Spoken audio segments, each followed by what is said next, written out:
Bien, je vous remercie tous d'être là aussi nombreux alors que le froid commence à venir. Mais enfin, ceux qui sont d'origine marocaine ici se sont certainement réchauffés. Je voulais dire, j'ai plus la date en tête, il faudrait que je me rappelle à la seconde heure. Nous avons un colloque en début février, le 8 et le 9 février, sur le savoir sur le monde arabe contemporain, plus celui déjà annoncé pour le 22 mars sur la période 2001-2003. Je tiens à remercier l'auditeur qui m'a envoyé un document extrêmement précieux sur les négociations pour la libération des otages, des diplomates français arrêtés en Égypte en 1961, et qui confirme ce qui était ma supposition, que dans la négociation, il y a bien eu l'arrêt de la radio de l'Égypte libre, que la France s'est engagée à arrêter une fois que les otages, enfin les diplomates français, seraient libérés. Voilà, donc une confirmation, ce qui est les mémoires de l'avocat chargé de la négociation. Donc il donne des détails qui ne sont pas accessibles pour l'instant dans les archives, parce que je suppose que c'est des documents qui ne sont pas encore disponibles, mais il faudrait faire la recherche de toute façon. Alors, la dernière fois, je vous ai laissé, après le nouveau coup d'État, la révolution de 14 Ramadan en Irak, suivi en même temps donc d'une médiation américaine dans l'affaire du Yémen. Les Américains avaient tenté d'éviter un conflit au Yémen parce que les chefs militaires américains ne voulaient absolument pas d'une intervention militaire américaine pour défendre l'Arabie saoudite. Donc il fallait neutraliser le conflit en quelque sorte. Et donc les Américains ont indiqué la porte de sortie de la guerre du Yémen, qui aurait été donc le retrait des troupes égyptiennes contre la reconnaissance de la République du Yémen. Et en fait, sur le terrain, les observateurs pensent que si l'Égypte retire ses troupes, le pouvoir républicain va s'effondrer assez rapidement devant les royalistes. Et donc, aussi bien Nasser que Faisal, en quelque sorte, selon l'expression consacrée en diplomatie, finacent avec les Américains, disant qu'ils sont tout à fait d'accord, tout en ne faisant strictement rien dans ce sens. Alors, en plus, Faisal utilise l'argument classique palestinien, c'est-à-dire Nasser se bat au Yémen alors qu'il devrait se battre contre Israël. Il se bat contre d'autres. Alors, on a envoyé un corps d'observateurs de l'ONU qui est censé surveiller, comme vous voyez sur cette carte, la frontière entre le Yémen et l'Arabie saoudite. Mais c'est totalement inefficace puisque ce corps d'observateurs, l'UNIOM, United Nations Yemen Observation Mission, c'est-à-dire mission d'observation des Nations Unies au Yémen, ne comprendra que 200 personnes environ et des moyens très faibles, et donc superviser des centaines de kilomètres de frontières dans des zones désertiques et montagneuses avec 200 personnes. Alors on est aussi dans une époque où il y a des controverses très fortes sur les forces de l'ONU à cause des affaires du Congo. Et la France et l'Union soviétique refusent à ce moment-là de financer des missions en cours au Congo et dans le Sinaï, donc financer en plus une autre mission au Yémen il y a l'opposition de ces deux membres du Conseil de sécurité. Donc, l'UNIOM sera créé en juin 1963 et supprimé en septembre 1964 parce qu'elle est totalement inefficace. Donc, c'était d'autant plus inefficace qu'ils n'avaient pas le droit de parler avec les royalistes qui étaient considérés comme des rebelles contre la République du Yémen. Pendant la guerre civile du Liban, entre 1975 et 1990, on avait réussi l'exploit de créer des forces de facto. Je ne pas nommé, mais tout le monde savait de quoi il s'agissait, avec lesquelles la FNUL pouvait discuter. Et donc là, on n'avait pas encore l'habitude de créer des forces de facto à ce moment-là. Alors Faisal, en même temps, va utiliser le groupe de réactionnaires britanniques nostalgiques de l'Empire de l'Aden Group. Et c'est une affaire un peu compliquée parce que l'Aden Group va engager des mercenaires de diverses nationalités, nous y reviendrons, chargés d'encadrer les royalistes et de les former à l'usage d'un armement moderne.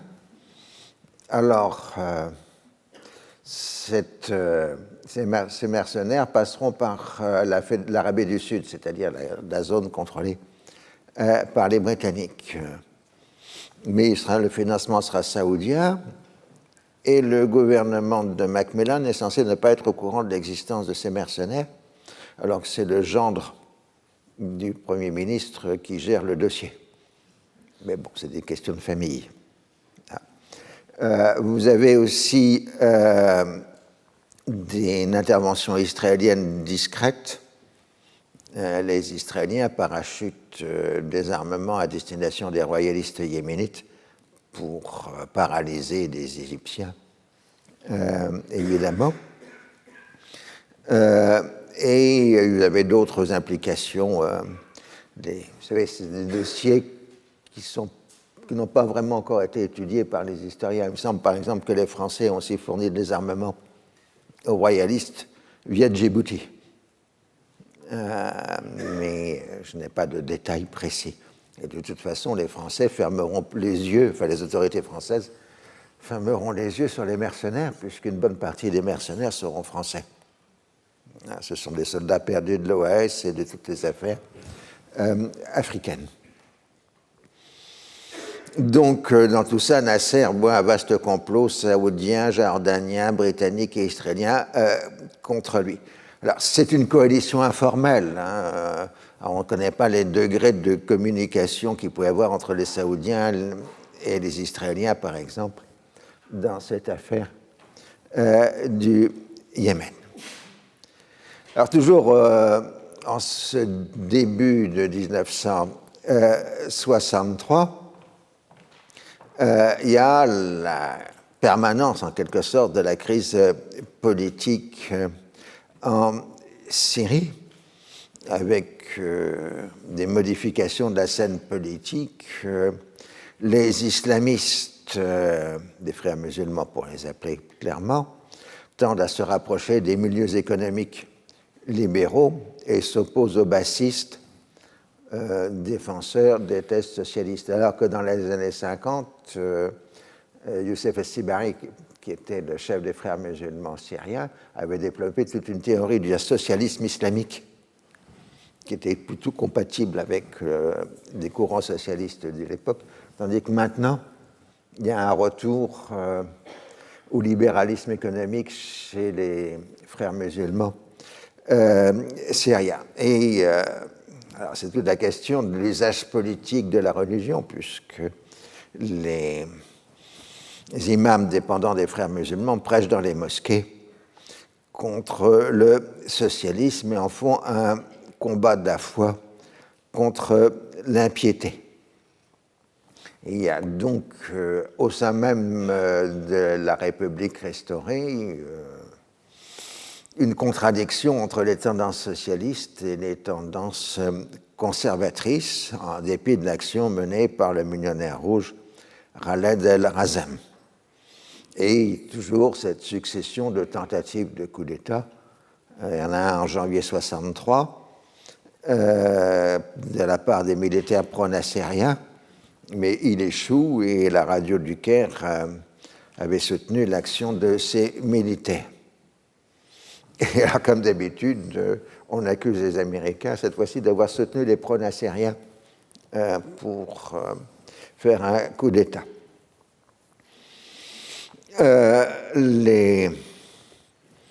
La France de la Ve République du début de 1963 commence à revenir sur la scène proche orientale. Je rappelle que la position de De Gaulle, c'était pas que la France avait failli, c'était que les Arabes avaient failli par rapport à la France. Ce qui était un sacré culot, puisque c'était les ruptures des relations diplomatiques, c'était quand même à cause de Suez, en 1956. Et donc, c'était aux autres de demander la restauration des relations diplomatiques.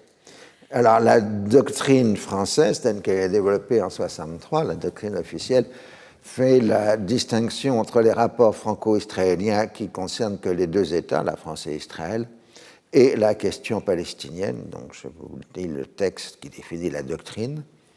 Membre de la Commission de conciliation pour la Palestine, la France estime que la solution du problème palestinien doit en principe être envisagée dans le cadre des Nations Unies et conformément à l'esprit de la Charte, avec impartialité, en tenant compte de tous les intérêts en cause, mais aussi avec réalisme. Il faut avant tout se garder de sous-estimer les difficultés de la tâche. C'est dans cet esprit que la France s'est refusée à soutenir les propositions présentées aux Nations Unies au cours des dernières années en faveur de négociations directes entre les pays arabes et Israël. En ce qui concerne les réfugiés, nous sommes favorables au maintien de l'UNRWA tant qu'une solution acceptable n'est pas en vue, et nous n'avons cessé d'apporter depuis sa fondation notre aide financière à cet organisme des Nations Unies. Oui, on apportait de l'argent à l'UNRWA, mais on demandait aussi d'ouvrir des classes de français dans les écoles de l'UNRWA. Ça, on était incorrigible. Nous souhaitons contribuer au sein de la Commission à la mise en œuvre des résolutions des Nations Unies sur le rapatriement et l'indemnisation, sous-entendu des réfugiés. Dans ce dessein, nous ne voyons que des avantages à la poursuite des consultations avec les divers États intéressés. Nous ne croyons pas, en revanche, que, dans les circonstances actuelles, il soit possible d'établir un plan de toutes pièces et l'imposer aux parties. En attendant, notre préoccupation primordiale demeure toujours d'éviter tout recours à la force, de quel côté qu'il vienne.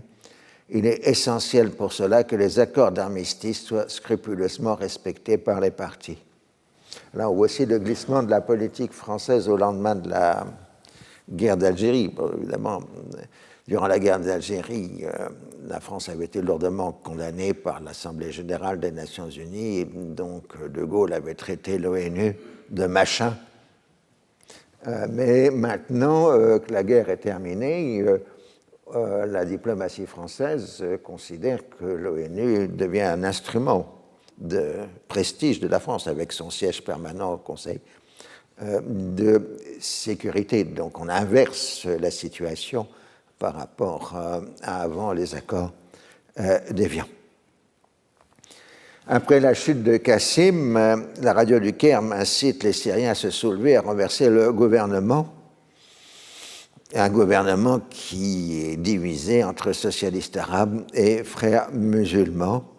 Alors, au moment du coup d'État, enfin de la révolution en Irak, les Syriens ont reconnu immédiatement le nouveau régime, tandis qu'Aflaq de Damas a appelé, au nom du commandement national du Bas, à une nouvelle union entre l'Irak, la Syrie et l'Égypte.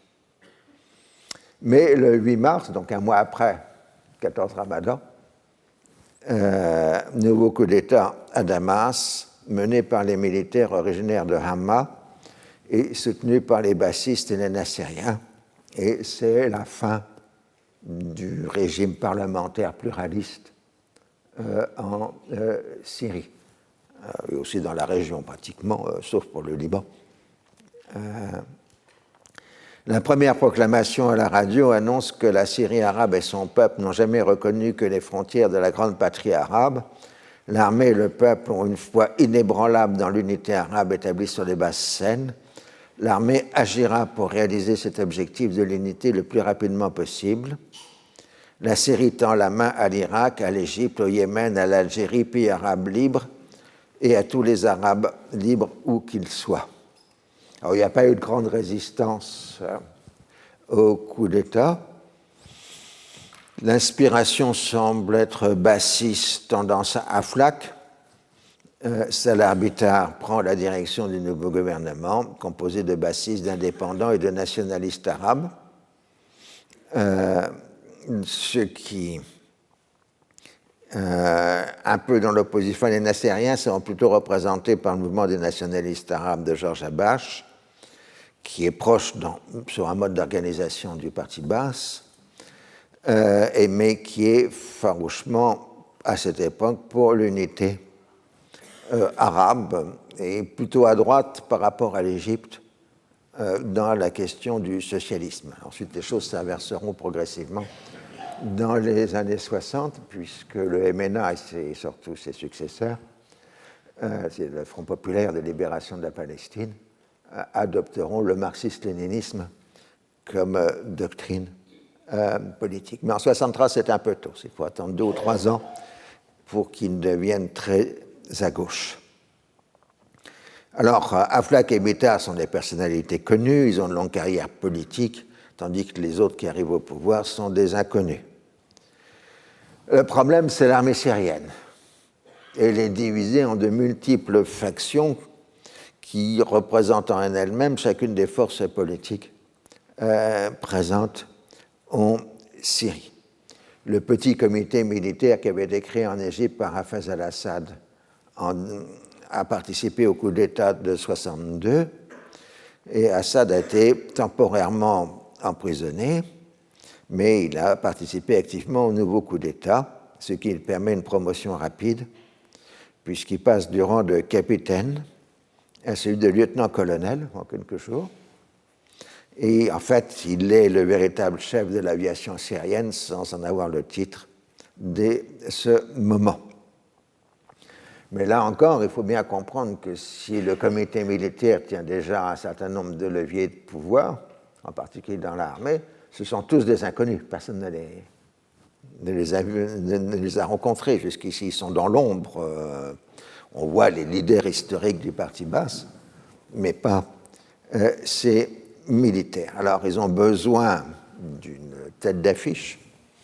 Et comme Nasser l'avait fait avec Neguib, ils choisissent un officier supérieur, un lieutenant-colonel, Amin al-Hafiz, qui est proche de leurs idées, ce qui fait qu'il avait été exilé par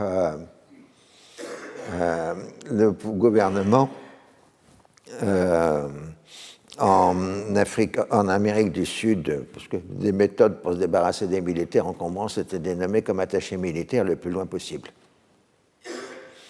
Et ensuite, il est revenu, il revient d'Argentine, et il prend le bien général, c'est bien un coup d'État pour faire de la promotion, et ministre de l'Intérieur. Alors là, les Américains, s'ils avaient organisé ou soutenu le coup d'État en Irak, n'étaient pas du tout au courant du coup d'État en Syrie. Et ça les embête beaucoup parce que c'est un État voisin d'Israël en tension permanente avec l'État hébreu. Donc il y a un risque pour la Jordanie et la Syrie par rapport à Israël. En revanche, on voit bien que la tendance est farouchement anticommuniste, donc ça c'est bien vu à Washington. Alors, Washington fait passer le message qu'il ne faut pas toucher à la Jordanie et ne pas réactiver le conflit avec Israël, mais qu'en revanche, les États-Unis continueront la discussion sur la question des réfugiés palestiniens, enfin on dit les réfugiés arabes à l'époque, et sur la question du partage des eaux du Jourdain. Alors, l'autre préoccupation américaine, c'est la course aux armements avec ce développement d'un armement nucléaire israélien que l'on soupçonne et du programme balistique du côté égyptien que l'on surestime. Et donc, il n'est pas possible de se permettre d'avoir un conflit avec Israël sur les réfugiés et le nucléaire et avec l'Égypte sur la péninsule arabique. Donc, la doctrine officielle, c'est d'en s'en tenir à la déclaration tripartite de 1950, amputée du contrôle des armements. La thèse est donc maintien du statu quo territorial et opposition vigoureuse à toute tentative de le remettre en cause, aussi bien par Israël que par les Arabes. Alors, on a beaucoup glosé sur la politique israélienne entre 1957 et 1967 pour savoir s'il y avait des tendances annexionnistes, expansionnistes d'Israël pendant cette période. Il est certain que les hommes politiques israéliens et les militaires israéliens, selon la formule consacrée, n'en parlaient jamais, mais y pensaient toujours. Mais l'autre fait certain, c'est que les militaires et les décideurs israéliens avaient intégré ce qui s'était passé en 1957, c'est-à-dire que ce n'était pas la peine d'aller conquérir des territoires arabes pour en sortir tout de suite sous pression américaine. Donc, on a fait des plans, évidemment. Mais on considérait que les Américains s'opposeraient au changement du statu quo territorial. Donc, Israël se devait d'être politiquement défensif plutôt qu'expansionniste durant cette période. Alors, on a maintenant des bassistes au pouvoir à Damas et à Bagdad. Ce sont tous des nationalistes arabes, mais ils ont tous des sacrés contentieux entre eux, en particulier entre les bassistes et les nassériens. Et le problème, aussi bien pour les bassistes que pour les nassériens, c'est de devoir faire concorder leur discours nationaliste arabe avec leurs ambitions politiques propres. Alors, dans les milieux que l'on dit généralement bien informés, on a beaucoup de doutes sur la question de l'unité arabe. Bourguiba dit, par exemple, un ministre français de passage, que toute entente avec les Égyptiens est impossible du fait de leur caractère hautain et que même les Syriens qui auraient pu à la rigueur s'entendre avec les Égyptiens se sont séparés du Caire. Le monde arabe n'a jamais été aussi divisé que depuis que le colonel Nasser prétend faire son unité autour de sa personne. D'ailleurs, à noter que dans le document diplomatique français, Bourguiba utilise colonel Nasser, ce que les Égyptiens ne font jamais. Ils disent le président Nasser. Mais il y avait une haine recuite entre Bourguiba et Nasser. Alors, c'est Damas qui prend l'initiative en envoyant une délégation au Caire pour discuter de l'unité arabe, forçant Bagdad, qui n'était pas au courant, à suivre. Donc on décide d'urgence de tenir des discussions. Il y aura 5 sessions syro-irako-égyptiennes du 14 au 16 mars, 5 sessions bilatérales égypto-syriennes du 19 au 20 mars, 10 sessions trilatérales du 6 au 14 avril. Alors, pour des raisons compréhensibles, le texte de ces sessions a été immédiatement publié dès la fin de 1963 par les Égyptiens, de façon à ridiculiser les autres. Et donc aujourd'hui, pour ceux qui sont arabisants, le texte intégral des sessions est disponible sur Internet, dans mon souvenir, sur le site de la Fondation Nasser. Donc, pour ceux qui sont intéressés à voir ce règlement de compte à haute chorale, ça vaut la peine. Ça fait quand même 1233 pages, hein, je vous préviens. Mais il y a eu des résumés en anglais qui sont aussi disponibles à publier à l'époque. Alors donc, c'est l'énigme, que va-t-il se passer puisqu'on compare, comme vous voyez sur cette couverture de Time Magazine, Nasser au Sphinx.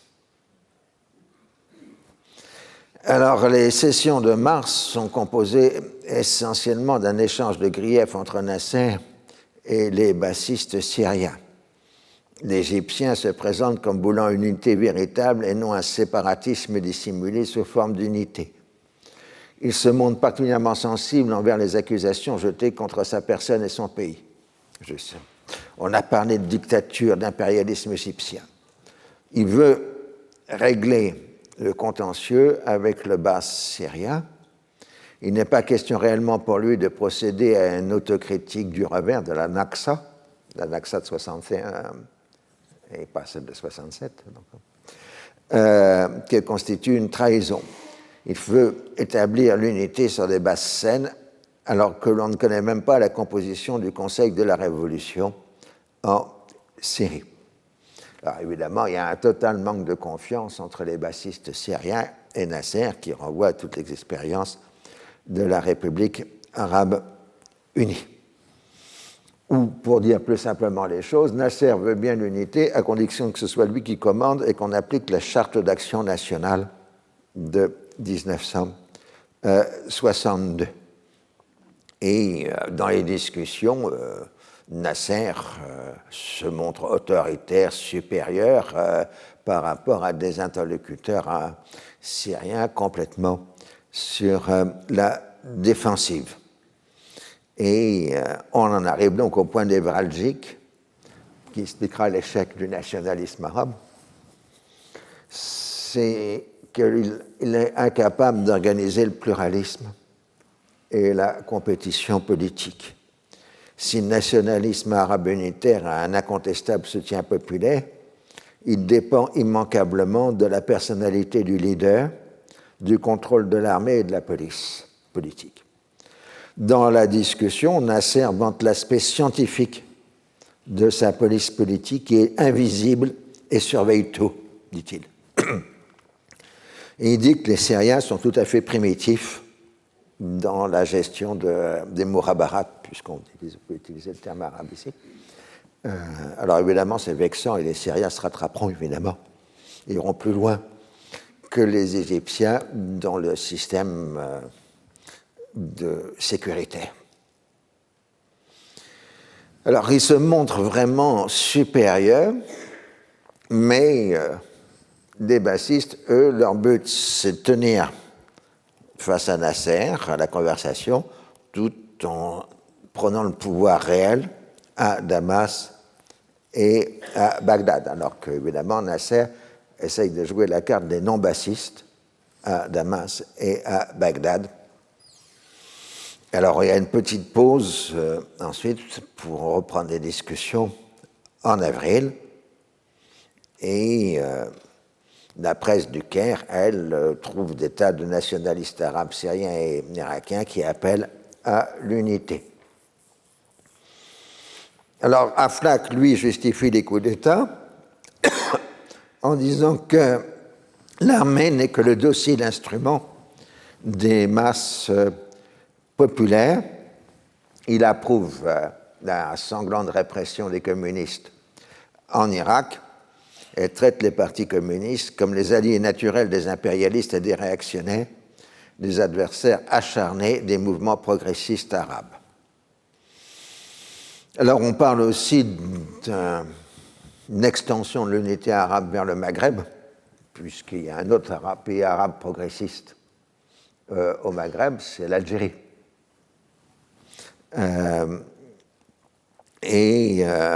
Il faut donc organiser des régimes socialistes soutenus par des organisations de masse et pratiquant une politique commune dans le domaine extérieur et intérieur. Alors, la bagarre continue. Aflaq traite Nasser de dictateur militaire. Et c'est la réponse à ce que Nasser avait dit, que le Baas n'a que quelques milliers de militants, tandis que l'Union socialiste arabe a plusieurs millions d'adhérents. Alors, on parle aussi de constitution de fronts nationaux progressistes, regroupant les formations socialistes à l'exception du communiste. Évidemment pas les formations réactionnaires. Et là, Baflag dit, mais nous, le Baas, on est présent partout, tandis que Nasser, il n'est présent qu'en Égypte. Alors, il y a une délégation algérienne qui arrive à son tour au Caire, présidée par le colonel Boumedienne, qui est en fait le chef de l'armée algérienne, qui apporte le soutien à l'Union Irak, Syrie, RAU, ce qui veut dire en clair que l'Algérie n'en fera pas partie. Il faut retraduire le document. Quant à Hassan II et Bourguiba, ils expriment en privé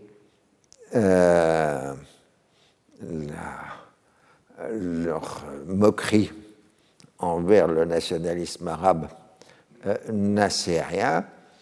Et la question qui reste ouverte, en quelque sorte, au Maghreb, c'est déjà dit à ce moment-là par Hassan II et Bourguiba, il faudrait que le gouvernement algérien trouve un point d'équilibre entre les deux tendances qui l'habitent, un panarabisme émotionnel d'une part et un désir de coopération réaliste avec l'Occident d'autre part. Ce qui, en effet, en quelque sorte, un des traits d'interprétation de l'histoire de l'Algérie indépendante depuis 1962. Il faut se rappeler qu'en 1963, en Algérie, il y a plusieurs milliers de coopérants français envoyés par l'État français pour tenir l'administration et l'enseignement dans l'Algérie indépendante. On oublie l'importance de cette coopération menée par la Ve République à ce moment-là. Bon, c'est évidemment ce qu'on appelle une coopération de substitution, c'est-à-dire destinée à former les cadres, et quand les cadres sont formés, les coopérants se retireront. Et dans la complexité des relations entre la France et l'Algérie, il faut quand même noter qu'après une guerre terrible qui a vu des atrocités sans nom, les milliers de coopérants français vivent très bien avec la population algérienne. Il n'y a pas du tout de violence, de tension particulière. C'est presque comme si il ne s'était rien passé dans les années précédentes. Alors chacun dit si les masses populaires ils sont chez moi et pas chez vous. Alors en Syrie, les Baas organisent des manifestations populaires de soutien au moment de passage de la délégation algérienne. Non, c'est les Nassériens, pardon. Et du coup, Ahmed El-Hafiz impose la loi martiale et traite les militants unionistes d'être plus royalistes que le roi. En fait, les bassistes ont commencé à faire l'épuration de l'armée égyptienne, syrienne pour éliminer les pro-nassériens. Alors maintenant, la tension est beaucoup plus forte. Chacun dans les réunions s'injurie ou enfin se traite de tous les noms d'oiseaux polis qu'on fait, etc. Et toujours la question de fond. Comment faire un pluralisme arabe? Ce qui est refusé en pratique par les uns et par les autres. Alors, dans la discussion, on prend comme modèle aussi bien le système soviétique que la constitution américaine du XVIIIe siècle, parce que c'est une fédération, dans les deux cas. Nasser marque avec raison qu'on ne peut pas parler de capitalisme en Irak qui soit privé au public, puisque l'ensemble des pays dépendent de la rente assurée par le pétrole. Ce que je vous ai dit la dernière fois. Essayez de dire que c'est capitaliste et socialiste quand l'État contrôle plus de 90% des ressources des pays, des revenus des pays par le biais de la rente pétrolière, c'est un peu un excès de taxinomie. Alors, le 8 avril, on annonce quand même la formation d'une union fédérale entre les trois pays. Alors, maintenant qu'on a fait on annonce la formation des trois sur la carte, vous le voyez, il faut rédiger un projet de charte nationale pour cet ensemble à trois. Donc, on discute sur l'articulation des institutions à créer, mais avec toujours la question clé, y aura-t-il un commandement collectif ou un chef? Nasser est tout prêt à être le chef, hein, évidemment.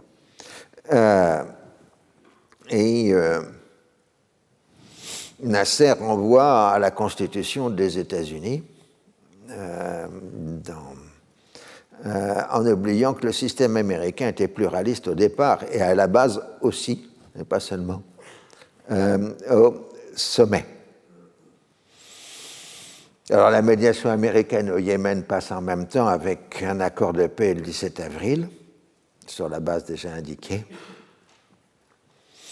Et donc, finalement, le 17 avril, on annonce la création de la Fédération arabe. Nasser sera président et aura droit de veto sur les décisions des autres instances. Toutes les libertés seront reconnues, à l'exception des ennemis du peuple qui n'auront pas de liberté. Alors comme ça, on peut agrandir là. On a besoin de la catégorie ennemis du peuple, c'est parfait.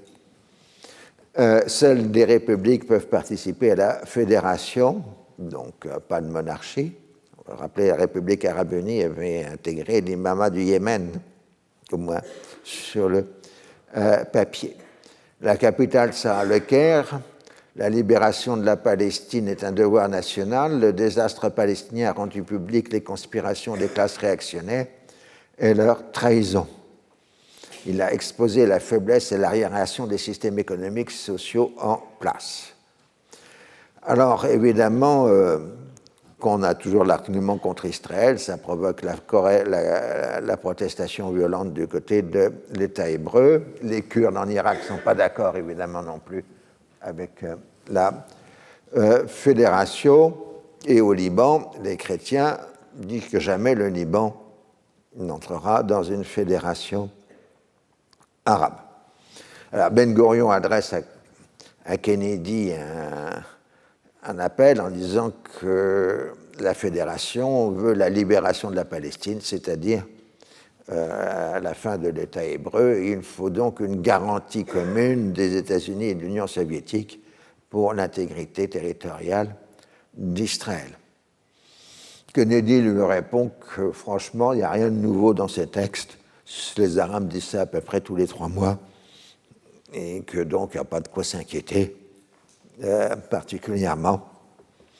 Et surtout pas de déclaration commune avec les Soviétiques parce que ça ne ferait que renforcer la position des Soviétiques dans la région. Mais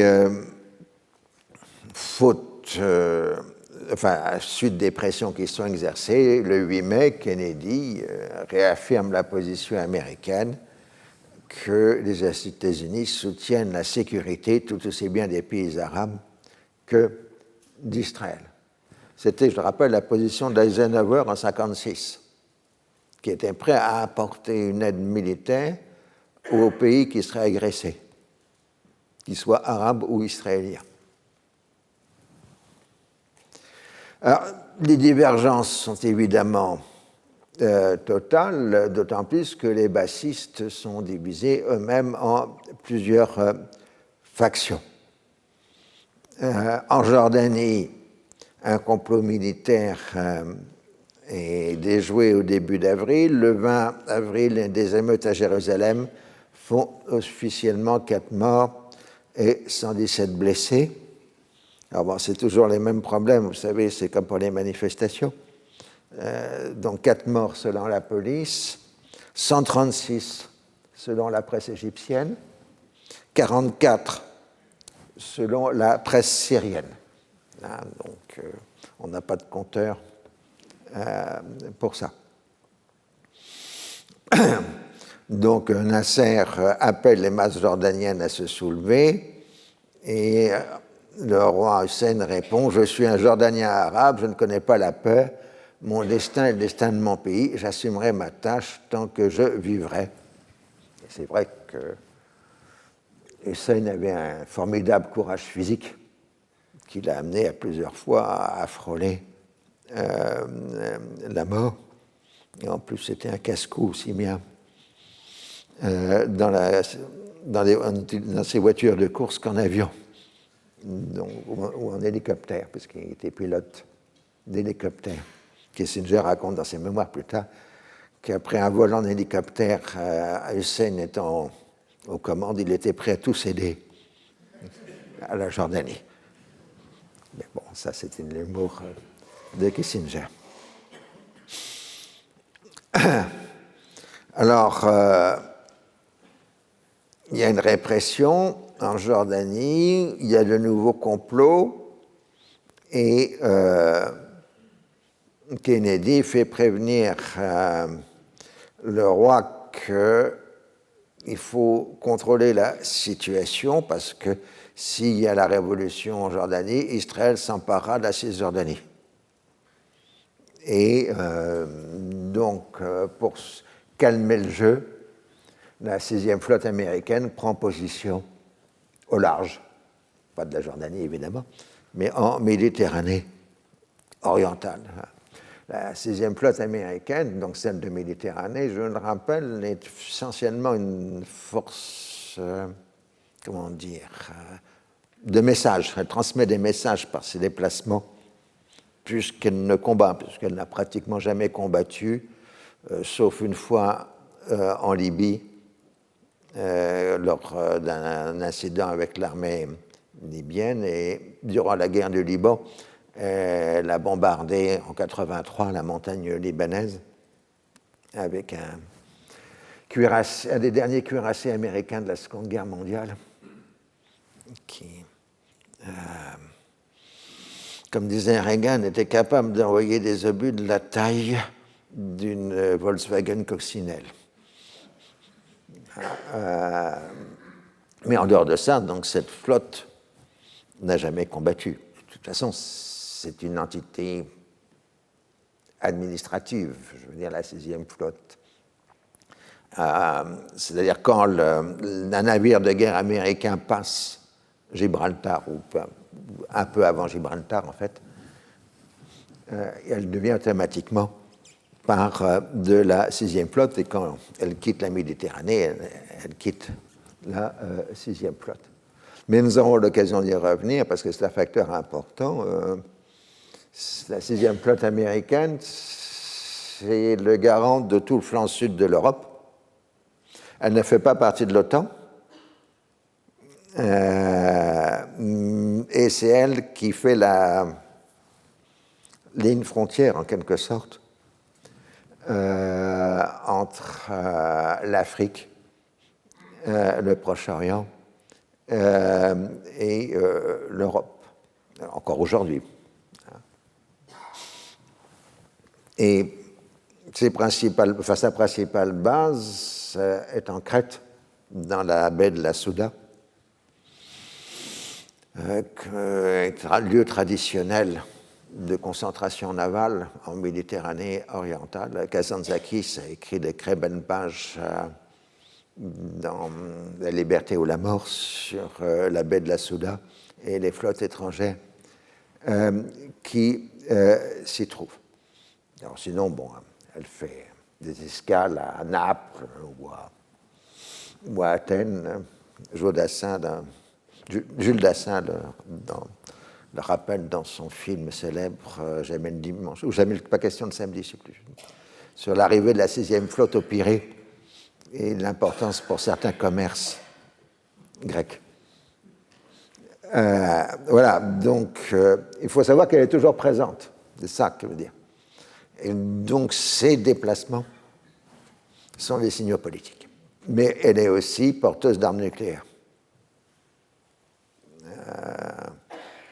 Et donc de missiles nucléaires à longue portée capables de frapper au moins jusqu'à l'Ukraine, voire au-delà.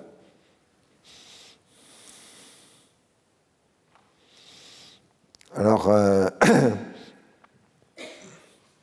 Nasser assure les Américains en disant qu'il n'a jamais été question de destituer le roi Hussein.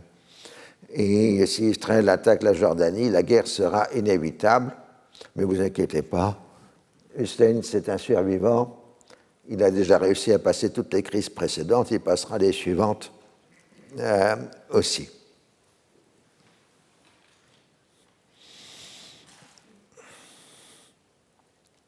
Alors, il y a en effet quand même une forte tension avec Israël, mais cette tension est bien à comprendre, comme je l'ai expliqué la dernière fois, c'est un moyen pour les Israéliens d'obtenir des armes américaines, qui est le but à long terme de toute la stratégie israélienne depuis 1948.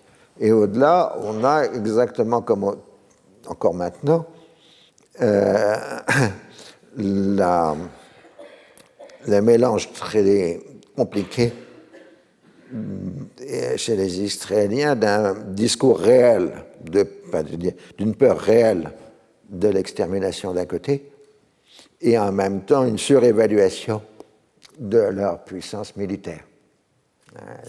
Les deux se combinent, mais ils passent de l'un à l'autre extrêmement rapidement, y compris chez les décideurs. Et quant au nucléaire, Nasser, lui, il commence à avoir un discours qui va s'accentuer à faire mesure qu'on se rapprochera de 1967, qui dit que si Israël se dote de l'arme nucléaire, l'Égypte fera une guerre préventive. Il y a toute une littérature récente sur le sujet de savoir si la guerre de 67 avait été voulue par l'Égypte comme étant une guerre préventive. Quand nous l'examinerons certainement l'année prochaine, je pense que ce n'est pas le cas. Mais c'est un facteur de tension. C'est à chaque fois qu'un pays cherche à se doter de l'arme nucléaire pour se protéger par un système de dissuasion, il provoque l'inverse, c'est-à-dire le risque d'une guerre préventive pour l'en empêcher. Dans les années 60, on parlait du risque d'une guerre préventive soviétique contre la Chine populaire, à cause de l'acquisition de l'arme nucléaire par la Chine populaire. Et là, on a donc la même situation par rapport à Israël et aujourd'hui par rapport à l'Iran. Donc c'est le paradoxe qu'une arme qui est censée être dissuasive crée des facteurs de tension pouvant déboucher sur une guerre. Ça ne s'est jamais produit. Autre chose, en juin 1963, Ben Gurion, qui est un peu fatigué, quitte ses fonctions de Premier ministre et il est remplacé par Levi Eshkol, qui est un représentant de la vieille garde du Parti socialiste israélien. On peut dire un peu un côté apparatchik, mais c'est aussi un des bâtisseurs de l'économie et de la société israélienne, Eshkol. Contre lui, il a la jeune garde du parti, qui est composée des petits chéris de Ben Gurion, qu'on peut appeler comme ça, dont les deux plus importants sont Moshe Dayan et Shimon Peres. Et le problème, c'est que Ben Gurion cumulait les fonctions de Premier ministre et de ministre de la Défense, et Eshkol fait la même chose, mais il n'a strictement aucune compétence dans le domaine militaire. C'est un économiste, c'est un ingénieur, enfin c'est quelqu'un qui essentiellement travaillé dans le civil. Et la conséquence va être très considérable, puisque durant tout son gouvernement, jusqu'en 1967, Eshkol va dépendre dans le domaine militaire du chef d'état-major de l'armée israélienne, qui n'est autre que Yitzhak Rabin. Et Rabin était un anti-Ben Gurion, pour des tas de raisons historiques qui renvoient à 1948. Rabin appartenait à la tendance du Parti socialiste israélien qui était hostile à Ben Gurion, parce qu'il était à l'époque plus à gauche que Ben Gurion. Donc sa carrière avait été freinée après 1948. Mais maintenant, il est le chef d'état-major, donc le chef de l'armée, à un moment où Ben Gurion n'est plus au pouvoir. Alors pour le reste de la région, la politique de Fouad Chehab de neutralité dans les conflits arabes permet d'éviter les répercussions de la création de la fédération. Au Koweït, le mouvement des nationalistes arabes qui est puissant appelle à des manifestations pour soutenir la fédération. En Irak même, le projet de fédération est très impopulaire dans la population chiite qui ferait d'elle une minorité religieuse au sein d'une majorité sunnite avec les trois États réunis. Et donc, dans les villes saintes chiites de Najaf et Karbala, il y a des manifestations hostiles à la fédération arabe. Même chose pour les Kurdes, qui sont en dissidence et qui ne veulent pas de cette fédération. Pendant ce temps-là, les bassistes essayent d'éliminer au maximum tous les pro-nassériens au pouvoir en Irak. Alors, Arif fait néanmoins un geste, puisqu'il change le drapeau irakien. Il reprend le drapeau de la RAE, de la République arabe unie, mais en y ajoutant une étoile supplémentaire. Donc les trois étoiles représentant l'Égypte, la Syrie et l'Irak. Ce sera le drapeau officiel de l'Irak jusqu'en 1991.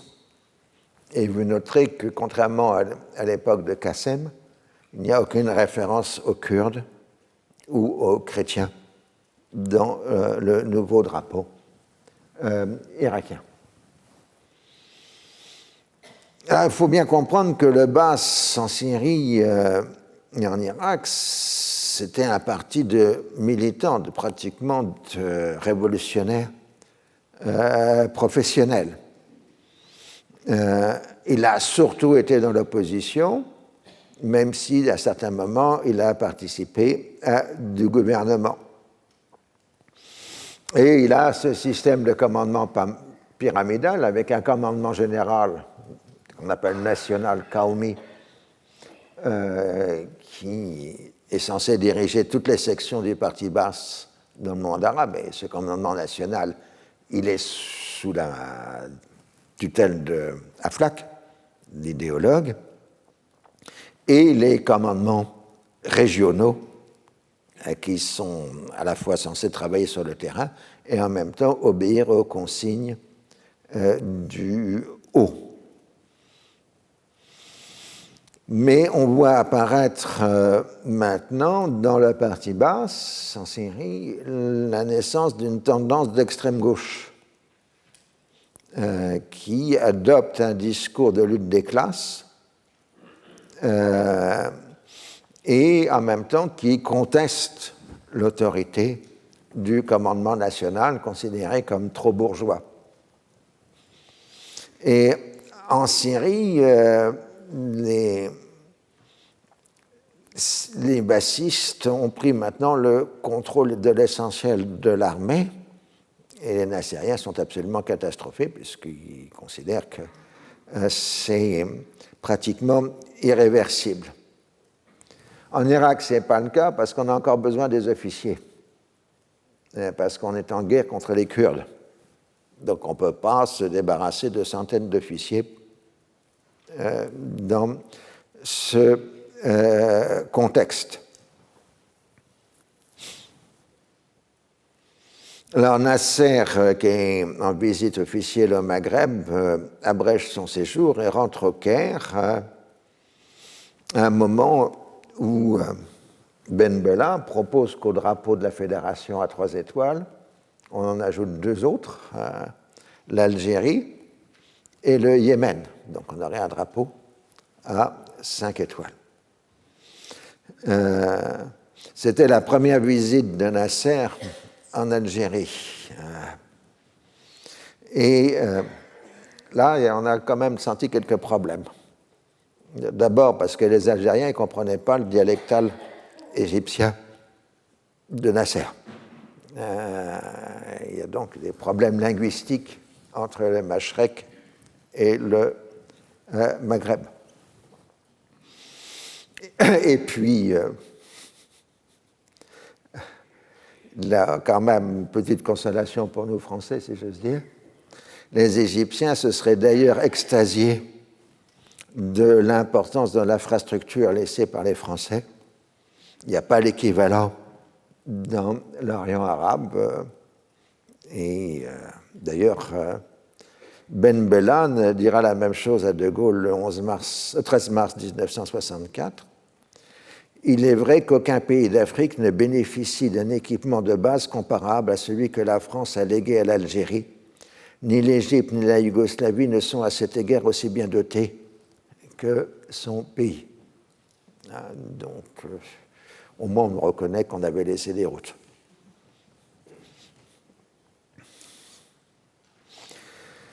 Le 7 mai, le Koweït entre dans l'ONU, donc ça, c'est un pas en avant pour l'Émirat.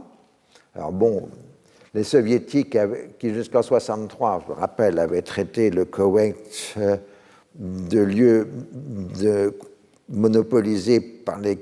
Enfin, lieu où il y avait de fabuleuses richesses captées par les monopoles anglo-américains, devient du jour au lendemain la victoire du mouvement de libération des peuples colonisés. C'est les changements de ligne à l'intérieur des systèmes communistes qui sont parfaits, qui fait qu'en 24 heures, on peut dire exactement le contraire de ce qu'on disait les mois précédents, avec la même sincérité.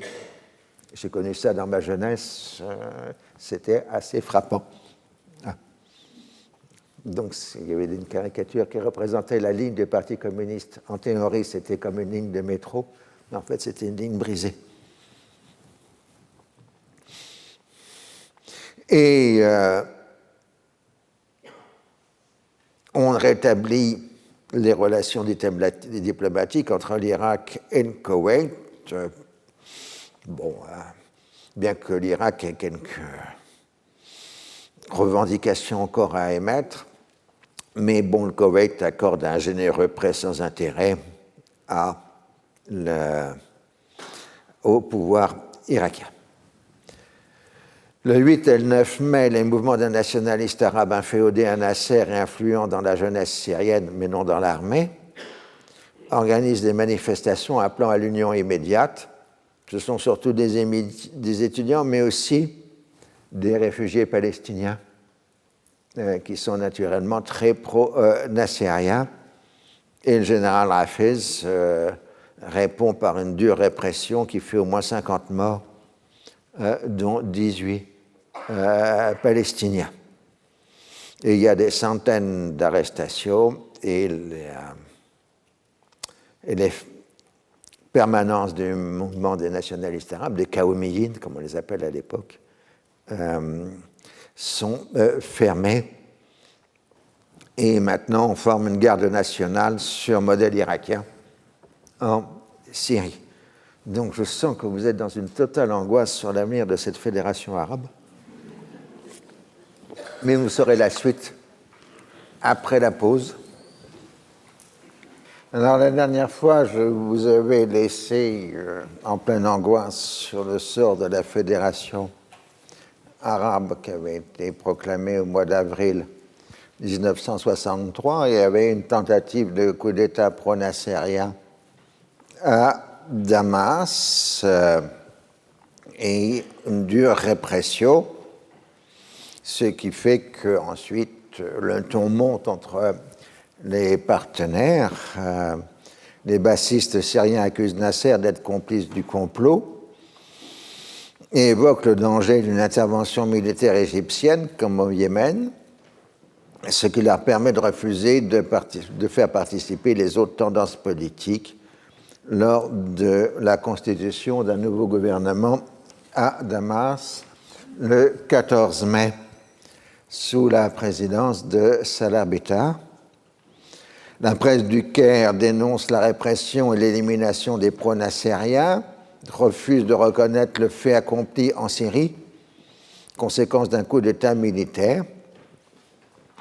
Et Eikal donc donne le la en affirmant que la République arabe unie ne peut pas coopérer avec le Baas, qui est isolé des masses en Syrie et n'est pas capable d'une action révolutionnaire. C'est une domination terroriste armée sans précédent. Et donc, les Nassériens veulent maintenant la constitution d'un gouvernement unioniste arabe à Damas sans le Baas. Mais le problème, c'est que le Baas tient maintenant les leviers du pouvoir à Damas. Donc, le MNA, les nationalistes arabes, traite le Baas de fasciste. Voilà. Donc là, vous aviez la photo de Nasser avec le président par intérim de la Syrie de l'époque, Atassi. C'est un autre que celui qui sera notre Atassi plus tard, mais ce n'est pas le même. J'ai plus son nom en tête. C'est Loué al-Atassi, 16 avril 1963. Et là, donc l'adversaire, finalement, qui est Amin al-Hafez, le général syrien, qui semble concentrer autour de lui de plus en plus le pouvoir à Damas. Alors, on pensait que Ben Bella ferait une médiation entre les Baas et Nasser, mais en fait, Ben Bella se range complètement du côté de Nasser. Donc, on continue à s'injurier radiophoniquement entre Damas et le Caire toutes les semaines qui suivent, tandis qu'Amin al-Hafez prend le contrôle des forces armées et du ministère de la Défense. Il était déjà ministre de l'Intérieur. Donc, il apparaît à l'extérieur comme l'homme fort de la Syrie. Il entre dans le comité militaire puisque sa présence est indispensable pour discuter des questions de l'armée. Une nouvelle tentative de médiation qui échoue, c'est celle du Marocain Mehdi Ben Barka, mais il n'arrive pas à trancher la question du partage du pouvoir entre bassistes et nassériens. Alors, en Irak, c'est la même chose. Le Baas essaye de contrôler le pouvoir, mais à différence de la Syrie, le Baas irakien est divisé en factions entre les militaires, les civils. La garde nationale, forte d'une trentaine de milliers d'hommes, est très à gauche, tandis que les officiers de l'armée bassistes sont plutôt à droite. Alors, il y a des oppositions idéologiques, mais aussi des luttes pour le pouvoir.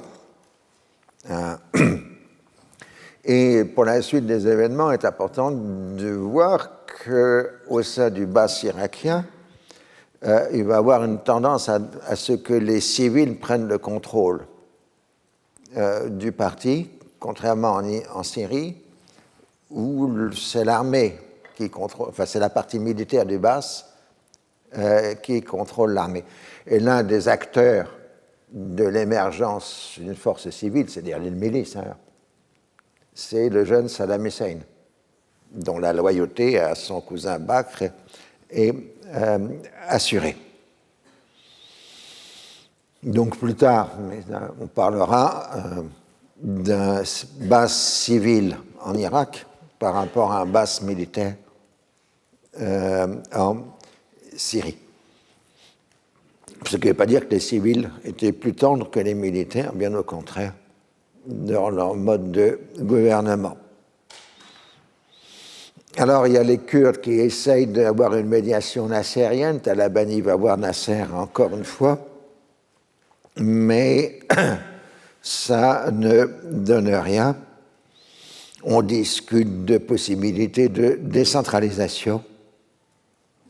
Mais ce que veulent les Kurdes, c'est un État binational, ce que les nationalistes arabes ne peuvent pas accepter. Alors, l'armée irakienne commence à recevoir de l'armement anglais, des avions Hawker Hunter et de l'armement léger.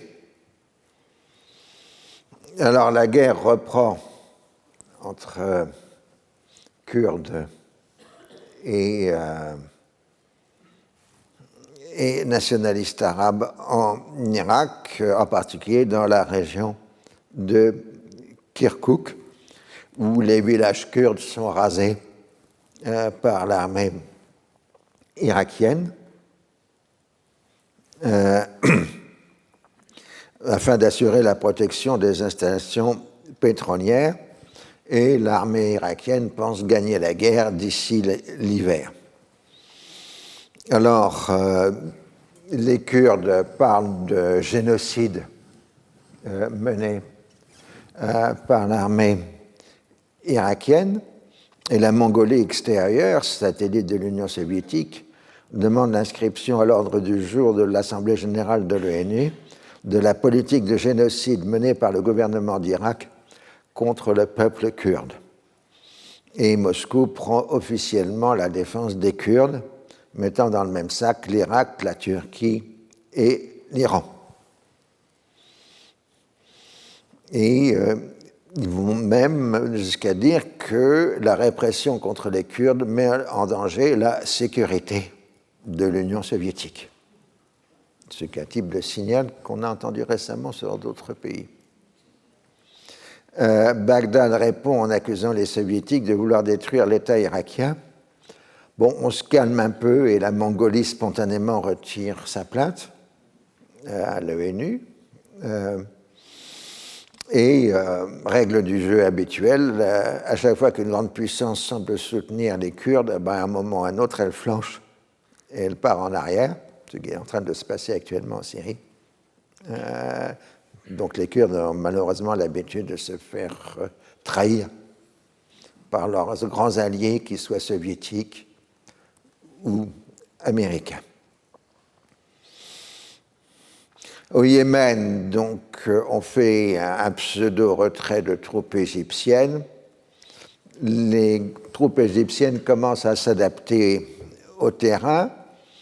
Alors, il y a plusieurs méthodes. D'abord, on donne des tas de cadeaux aux officiers égyptiens qui déclarent prêts à être volontaires à se battre au Yémen. Donc, comme il y a un système de pénurie qui existe dans l'Égypte nassérienne, les officiers qui se battent en Égypte, au Yémen, reçoivent le droit de faire venir des voitures, des machines à laver, etc., hors taxe, en compensation de la peine qu'ils font de se battre au Yémen, ce qui va conduire à une véritable corruption des cadres supérieurs de l'armée égyptienne. Et même on ira plus loin, Saddam Hussein reprendra la méthode ensuite. Si quelqu'un dans une famille égyptienne a perdu un de ses membres dans la guerre du Yémen, il pourra acheter une voiture hors taxe. Donc il y aura beaucoup de déclarations de pertes par des familles dont certaines sont totalement fictives. Alors, les royalistes, ont une certaine popularité, ils tiennent les campagnes. C'est plutôt l'hostilité traditionnelle des montagnards contre tout pouvoir central qui s'exerce là. Dans la République, en fait, tous les postes de commande sont tenus par les Égyptiens et les républicains yéménites ne sont souvent que des figures sans aucun pouvoir. Alors, les Égyptiens, ils se sont lancés dans ce sport de la seconde moitié du XXe siècle qui s'appelle la contre-insurrection, avec tous les manuels que l'on rédige à chaque fois pour la coïne, comme on dit chez les initiés. Donc, on achète des tribus par des subsides. Le résultat, c'est que la même tribu se fait payer par l'Arabie saoudite le matin et par les Égyptiens le soir. Donc, on dit qu'ils sont, non, plutôt l'inverse, républicaines le jour, royalistes la nuit. Donc, ce n'est pas une bonne méthode. Ensuite, les Égyptiens utilisent massivement l'aviation pour détruire les villages rebelles, ce qui fait des centaines de victimes. Et on en arriverait en juin 1963 à l'utilisation interdite, pourtant, des gaz de combat contre la population civile yéménite par l'armée égyptienne. C'est la première utilisation recensée d'armes chimiques au Moyen-Orient. Il est vrai que Churchill avait envisagé leur utilisation en Irak au début des années 1920, mais il n'avait pas passé à l'acte.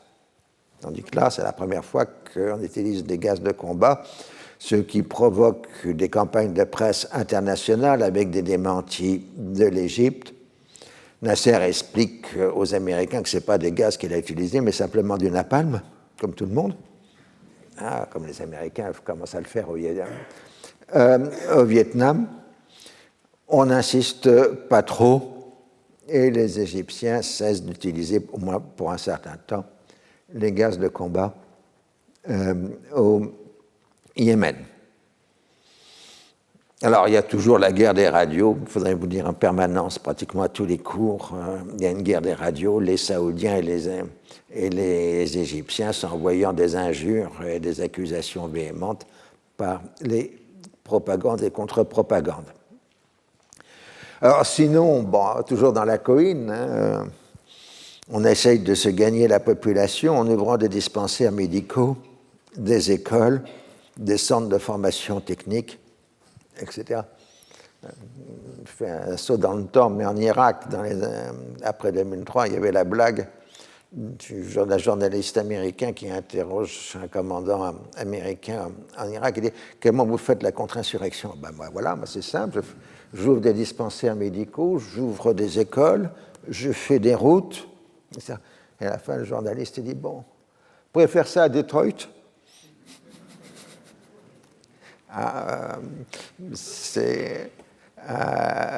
Mais c'est exactement ça. Ça revient à la vieille tactique coloniale de gagner les cœurs et les esprits, tout simplement.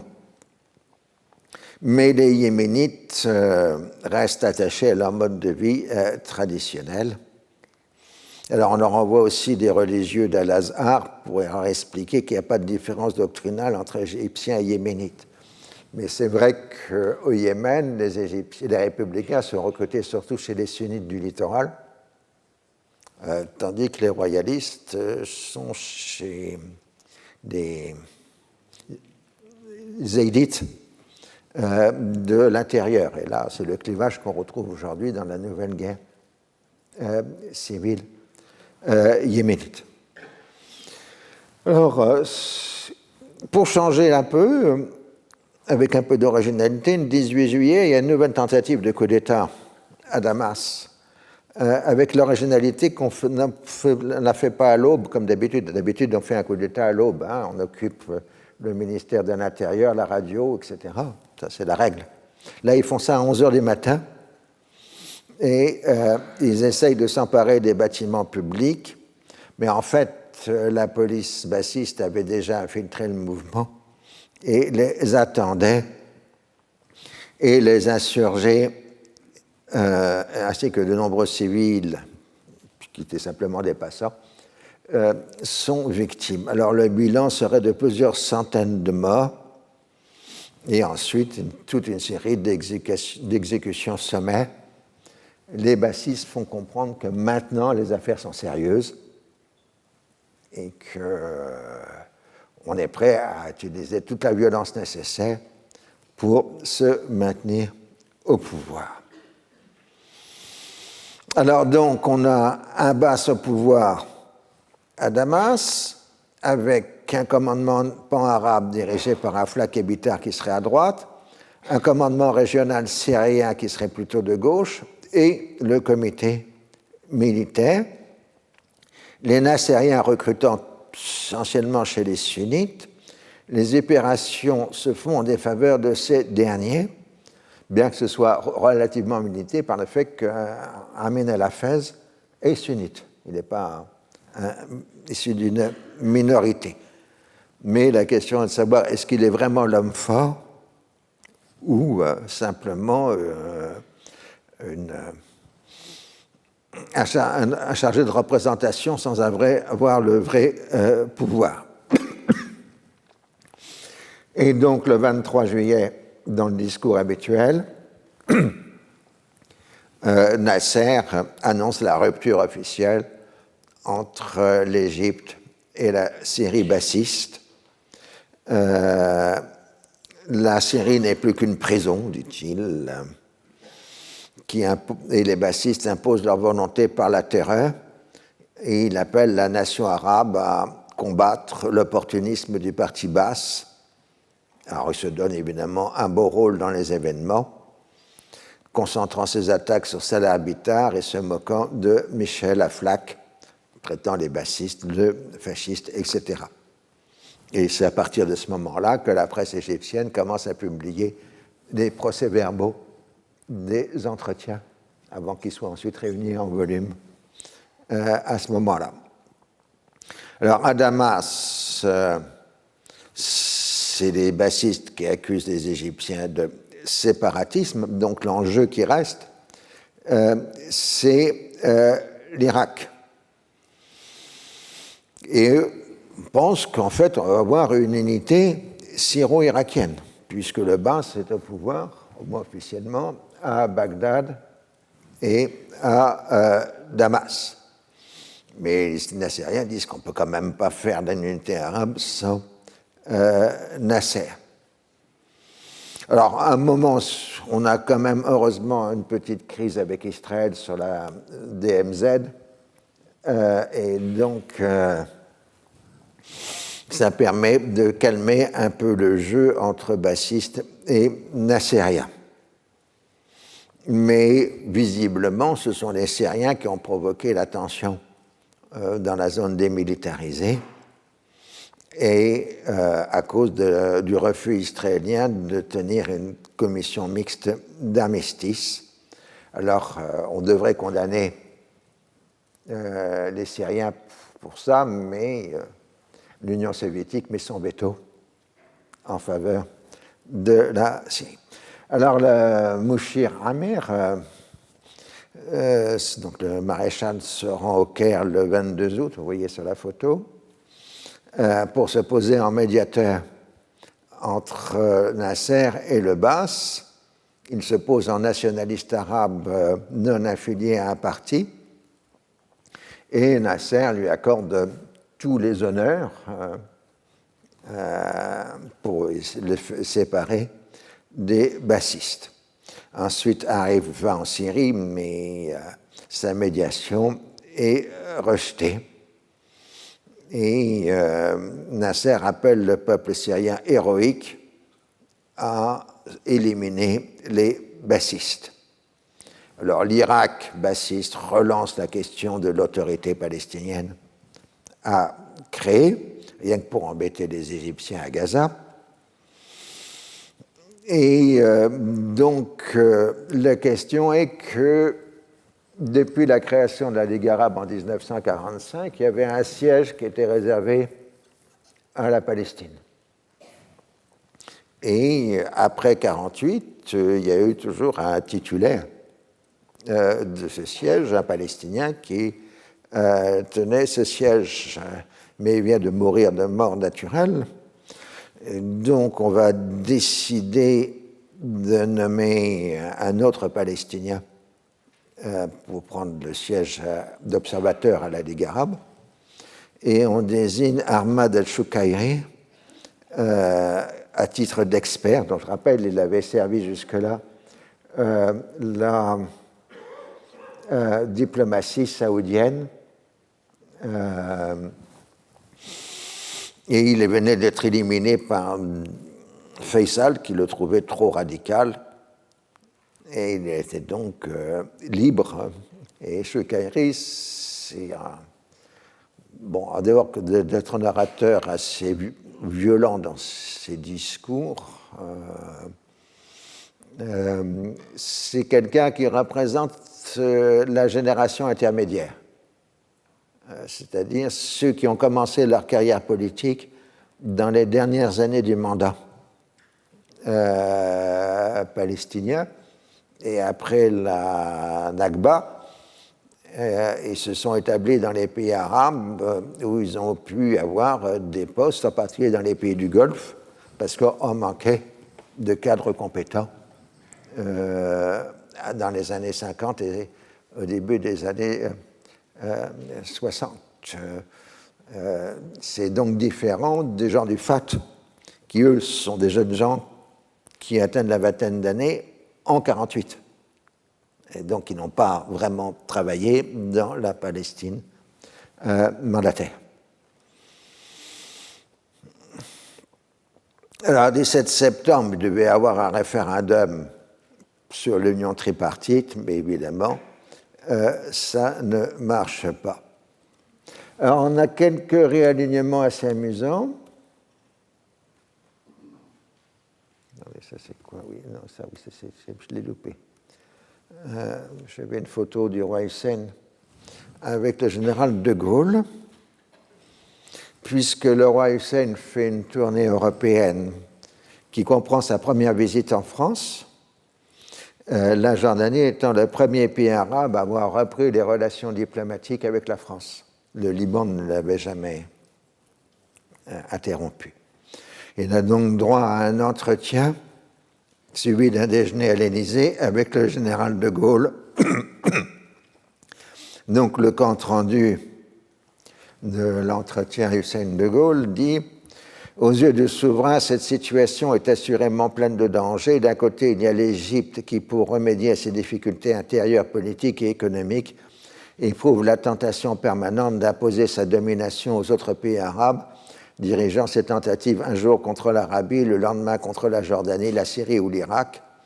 De l'autre, on voit une Syrie en plein chaos matériellement appauvrie, qui n'a plus d'armée digne de ce nom, et où les factions se disputent le pouvoir. Un Irak qui ne vaut guère mieux. Le Bas, qui pour le moment tient ces deux pays, se réclame certes de principes, mais de principes qu'il est lui-même bien en peine de définir, puisqu'il le porte tantôt à collaborer avec les communistes, tantôt à les exterminer. Les malheurs des pays arabes est d'en avoir encore su s'élever au-dessus de l'esprit de clan. Ça, c'est la position du roi Hussein. Et de Gaulle, donc son premier entretien avec un chef d'État arabe, va définir la position française. Les relations sont maintenant rétablies avec tous les pays arabes. Une coopération est rendue possible qu'appelle d'ailleurs une longue tradition d'amitié. Cette coopération se développe favorablement avec le Liban, cela est normal, dans une moindre mesure en Syrie et de façon encourageante, ce qui est nouveau, avec l'Arabie saoudite. Rien encore de très marquant en Irak et en Égypte. Notre pays n'a rien contre l'unité arabe. La France a, avec le Proche-Orient, des liens résultant de réalités historiques et géographiques. Elle est donc tenue de s'intéresser à cette région. Pourtant, pas plus qu'ailleurs dans le monde, elle ne veut intervenir dans les affaires intérieures des pays intéressés. Sa politique va dans un sens moderne et humain. Cela dit, elle estime préférable que chacun des États intéressés puisse conserver sa personnalité propre. Donc ça, c'est la position officielle de Gaulle en 1963. Alors, au passage à Paris, Hussein contacte Eikal, l'homme flige de Nasser, pour lui proposer un rapprochement avec l'Égypte. Ils ont des intérêts communs face à la Syrie bassiste et au projet irakien de gouvernement palestinien. Et c'est là, donc, à Paris, que le roi Hussein fait sa célèbre interview expliquant que ce sont les Américains qui ont organisé le coup d'État en Irak en février 1963. Et en effet, il y a un marché qui est fait entre le roi Hussein et les Égyptiens, et la radio du Caire cesse les attaques contre la Jordanie. Alors rassurez-vous, ensuite, le roi Hussein va à Londres, où il rencontre un émissaire israélien. Et se plaint du soutien que les États-Unis apportent à la République arabe unie. Et l'Israélien lui propose de coordonner son action avec l'alliance périphérique Turquie, Iran, Israël. Et un canal de communication régulier est maintenant établi entre le roi Hussein et les décideurs israéliens. Bon, voilà, c'est très intéressant la politique là-bas. Aux États-Unis, Israël et l'Arabie saoudite mobilisent leurs amis respectifs contre la politique pro-nassérienne. Là, donc, on a une alliance israélo-saoudienne contre Nasser aux États-Unis. Alors, on joue sur la présence de savants allemands dits nazis dans le programme balistique égyptien et de l'utilisation de gaz de combat au Yémen pour faire un portrait assez terrifiant de Nasser. Et on invente un fantasme qu'on vient de revoir en Ukraine, qui est celui de la bombe sale, qui serait composée de déchets nucléaires capables d'empoisonner pour longtemps une région. Parce que bon, si l'Égypte n'a pas les moyens d'avoir l'arme nucléaire, elle pourrait faire, avec ne serait-ce que des débris de radiologie, des bombes dites sales. Donc, c'est une affaire qui n'a jamais existé et dont on a reparlé il y a quelques semaines à propos de l'Ukraine. Le 4 octobre 1963, par le biais d'un communiqué commun, l'Irak reconnaît l'indépendance et la souveraineté du Koweït, donc ça va, on l'a déjà dit déjà. Et Nasser, lui, ne pousse pas à l'entrée du Koweït dans la fédération arabe. Disons sincèrement que de toute façon, les Américains ont remplacé les Britanniques dans le Golfe et qu'ils ne se sentent pas en position de les affronter. En fait, il ne veut pas que l'Irak dispose des ressources pétrolières du Koweït. Et puis, le Koweït, depuis 1961, suit plutôt une ligne politique favorable à Nasser. Parce que, d'abord, Nasser lui avait soutenu son indépendance, et ensuite parce que les nationalistes arabes, les Qaoumiyin, sont fortement représentés au Koweït et ont une certaine influence politique. Et comme il y a un système parlementaire qui existe au Koweït, qui existe encore aujourd'hui, même s'il fonctionne avec parfois de façon chaotique, l'Arabie saoudite n'aime pas du tout le système parlementaire, représenter des populations au bâton. Ça ne se fait pas. On est tous une simple famille, donc on n'a pas besoin de représentation. Ça, c'est le discours saoudien. Alors, on parle d'une fusion de l'armée irakienne et syrienne, ce qui fait rigoler les Israéliens. Vu le nombre de militaires épurés dans les deux armées, il ne doit plus rester beaucoup d'officiers actifs dans les deux armées arabes. Puis l'attention générale se porte vers le Maghreb. Le Maroc revendique un certain nombre de territoires sahariens qu'il considère lui avoir été ôtés durant la colonisation française de l'Algérie, tandis que l'Algérie indépendante considère que les limites fixées par le colonialisme français sont les limites historiques du territoire algérien. Alors, l'affaire se complique du fait que le principal opposant à Hassan II, Mehdi Ben Barka, se trouve au Caire, et du Caire, il a appelé au renversement de la monarchie, ou en tout cas de Hassan II. Il annonce les masses marocaines vont se retourner contre Hassan II, d'importants développements et des renversements de situation en Afrique du Nord sont à prévoir pour bientôt. La monarchie marocaine vient de s'engager par la volonté impérialiste dans une guerre d'agression contre la République algérienne les mains criminelles qui se sont emparées du pouvoir au Maroc sont armées, financées et dirigées par les seuls impérialistes. Alors, ces déclarations de Ben Barka du Caire vont lui valoir une condamnation à mort par contumace de la part d'un tribunal militaire marocain pour atteinte à la sûreté extérieure de l'État. Et franchement, ça va le rendre assez impopulaire au Maroc. Et Ben Barka, donc, va progressivement se poser plutôt en leader du mouvement du tiers-monde qu'en leader marocain, avec la tricontinentale basée à La Havane, etc. Il a fait quelque chose d'inacceptable, il a remis en cause la monarchie. Et ça lui coûtera, comme vous le savez, tous très cher.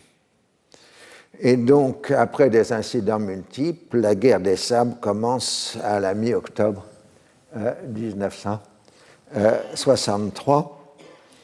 L'armée marocaine est mieux entraînée et équipée que l'armée algérienne, mais Alger reçoit l'aide d'un contingent cubain de près de 700 hommes. C'est la première fois que Cuba exporte des unités militaires à l'extérieur, ce qu'elle fera dans les années, qui se fera dans les années 80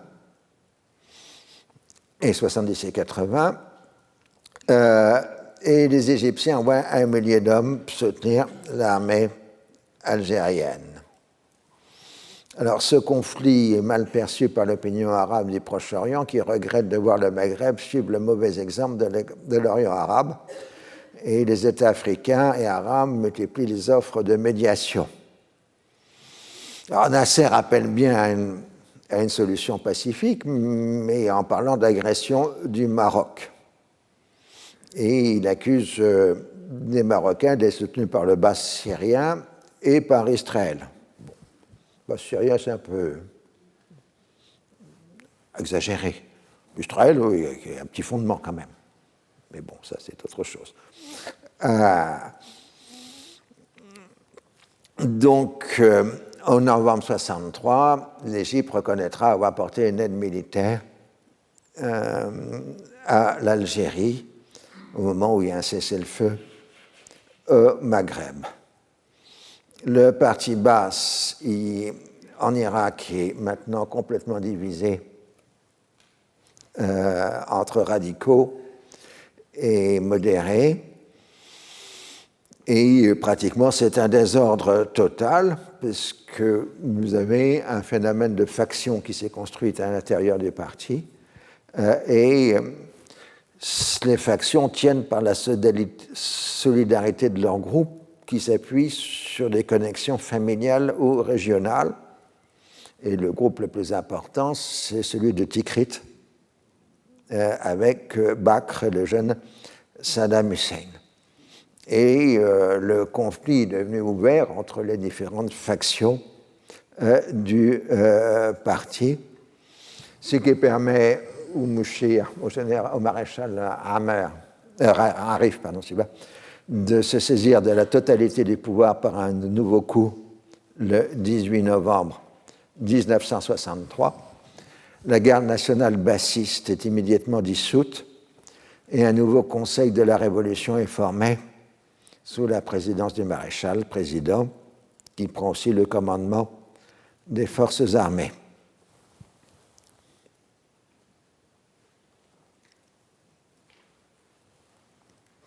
Une épuration est de nouveau lancée et les bassistes sont éliminés du poste de pouvoir. Donc maintenant, on a un gouvernement irakien s'appuyant sur les nassériens et les nationalistes arabes et essayant de constituer un front national regroupant tous les non-bassistes. Arif est un musulman pieux qui s'en tient à un socialisme modéré tout en maintenant l'indépendance du pays. Il sait que de toute façon, il n'est pas possible de faire l'unité arabe à cause du Kurdistan. Et donc, il abandonne le projet de fédération arabe tout en se rapprochant politiquement de Nasser. Alors, la perte du pouvoir par le Baas en 1963 à Bagdad va avoir de lourdes conséquences. Le groupe de Tikrit, donc Bakr et le jeune Saddam Hussein, ont retenu toute une série de leçons. Éviter les divisions, idéologiques ou autres, c'est-à-dire refus du pluralisme à l'intérieur du parti, contrôler l'ensemble de l'appareil militaire, ne pas faire confiance aux Américains et se méfier en permanence de leurs actions. Le tout conduit à vouloir établir la prochaine fois un puissant appareil militaire et sécuritaire, mais dépendant étroitement du chef du parti, contrairement à la leçon suivante, à l'affaire précédente. Alors, en Syrie, en Irak, essayer de faire un front, c'est difficile parce que les uns et les autres sont tout à fait divisés. Et à la longue, va émerger dans le nouveau pouvoir irakien deux lignes politiques. La première, définie comme la syrienne, s'affirme comme le champion de l'unité arabe et d'un régime socialiste centralisé. La seconde, tout en affirmant son allégeance à l'unité arabe, s'en tient à une identité irakienne forte et un socialisme modéré. Alors, vous savez, dans l'histoire, il y a des événements qui marquent. C'est-à-dire, vous direz, quand je faisais ceci quand tel événement a été annoncé, par exemple, pour ceux qui sont ici, c'est le 11 septembre 2001. Tout le monde sait qu'est-ce qu'il était en train de faire quand il a appris les événements du 11 septembre 2001. Il y a un événement comme tel, c'est le 22 novembre 1963, l'assassinat du président Kennedy. Moi, en tant que gamin, je me souviens du choc que ça a provoqué dans ma famille et dans la société française, l'annonce de la mort de Kennedy. Donc il y a une émotion mondiale. On est alors au sommet du libéralisme américain, au sens américain du terme libéralisme, c'est-à-dire de gauche, disons centre-gauche, si on prend des critères français. C'est ce mélange assez extraordinaire, enfin très, très intéressant, qui était donc ce progressisme de gauche aligné avec un anticommunisme farouche dans la guerre froide. C'était les Cold Warriors, les guerriers de la guerre froide, et Kennedy était un Cold Warrior, mais en même temps progressiste, appelant à des réformes sociales, économiques, non seulement aux États-Unis, mais dans l'ensemble du monde. Et puis, vous avez le glamour qui entoure la personnalité des présidents assassinés. Le premier président des États-Unis à être né au XXe siècle. Donc, c'était quelqu'un de relativement jeune à ce moment-là. Et les années Kennedy, donc 61-63, vont rester dans la mémoire collective comme des années de glamour, avant que l'Amérique entre en crise avec les grandes émeutes raciales et la guerre du Vietnam. Et, donc ça n'existe pas encore. Ça va arriver dans les mois qui suivent, 64, 65. Ça explique aussi tout l'aura qui entoure le président Kennedy et son entourage, ceux qu'on a appelés de façon péjorative ensuite the best and the brightest, les plus brillants et les plus intelligents, si vous voulez. Mais ça a été retourné contre eux parce que ce sont ces best and brightest qui ont entraîné les États-Unis dans la guerre du Vietnam. Donc c'était le titre d'un livre célèbre de critique de Kennedy. Kennedy avait défini le tiers-monde comme un enjeu essentiel qu'il fallait prendre dans sa globalité. Il était prêt à travailler, à aider avec des puissances neutralistes comme l'Égypte, l'Inde ou l'Indonésie, du moment où elles maintenaient une certaine distance avec le bloc de l'Est. L'aide économique était un instrument de cette politique qui permettait un neutralisme positif pour certains pays qui bénéficiaient ainsi des aides des grandes puissances antagonistes. De même, Kennedy pouvait s'inquiéter des dérives autoritaires de certains alliés, comme l'Iran du Shah, dont il jugeait l'assise populaire faible. Bien entendu, cela n'interdisait pas la poursuite des guerres secrètes, comme celle contre Cuba de Fidel Castro, et on a vu que le mélange des genres est particulièrement prononcé dans la participation américaine du coup d'État de février 1963 en Irak. Mais c'était fait en coopération avec les nationalistes arabes socialisants. Donc c'était progressiste. Alors tous les pays arabes adressent leurs condoléances et saluent la mémoire d'un homme de progrès. L'émotion populaire est réelle, comme en témoignent les films de notables et de personnes ordinaires venues apporter leurs condoléances aux ambassades américaines. Partout dans le monde arabe, il y avait une longue queue de gens venant signer les registres sur la mort de Kennedy. Le président assassiné avait eu l'ambition sincère d'améliorer les relations avec l'Égypte nassérienne, acceptant le principe d'une vraie neutralité de la République arabe unie dans la guerre froide et en lui fournissant une importante aide économique. Nasser, comme je l'ai dit, avait été profondément flatté d'avoir une correspondance suivie avec le président américain qui, en quelque sorte, l'associait à la gestion des affaires du monde. Cette politique s'était heurtée à la radicalisation de la politique nassérienne lancée dans l'épuisante guerre du Yémen. Et Washington avait été contraint de marquer publiquement sa protection de l'Arabie saoudite et avait tenté d'organiser un désengagement des deux puissances arabes du Yémen qui, chacune de son côté, avaient rivalisé de mauvaise foi. Les grandes compagnies américaines prennent la défense de l'Arabie saoudite et, par exemple, notre vieil ami Kermit Roosevelt condamne tout ce qui pourrait paraître comme un abandon du Yémen à la RAU. Kermit Roosevelt n'est plus maintenant à la CII, comme dans les années 50, mais il est le grand lobbyiste des compagnies pétrolières américaines à Washington. Dans tous les conflits régionaux, la facilité serait de se mettre d'un côté plutôt que d'essayer de s'interposer. Alors, dans les derniers temps de l'administration Kennedy, les représentants américains se sont montrés plus insistants, évoquant une réduction de l'aide à la République arabe unie si elle ne fait pas de gestes concrets dans le désengagement du Yémen. Et en fait, à cause de la pression du Congrès, on était limité, l'aide américaine, à la loi PL 480, qui, je vous rappelle, est la livraison des excédents agricoles américains aux pays du tiers-monde. Si Nasser lisait régulièrement la presse américaine, il semble n'avoir jamais compris le système politique des États-Unis et son système de poids et de contrepoids. Il est vrai que le poids des lobbies est particulièrement important au Congrès, définitivement hostile à la République arabe unie. Les amis d'Israël ils sont particulièrement bien puissants et organisés. Et s'y ajouter maintenant le poids des compagnies pétrolières à cause de la guerre du Yémen, comme on voit dans l'évolution de Kermit Roosevelt.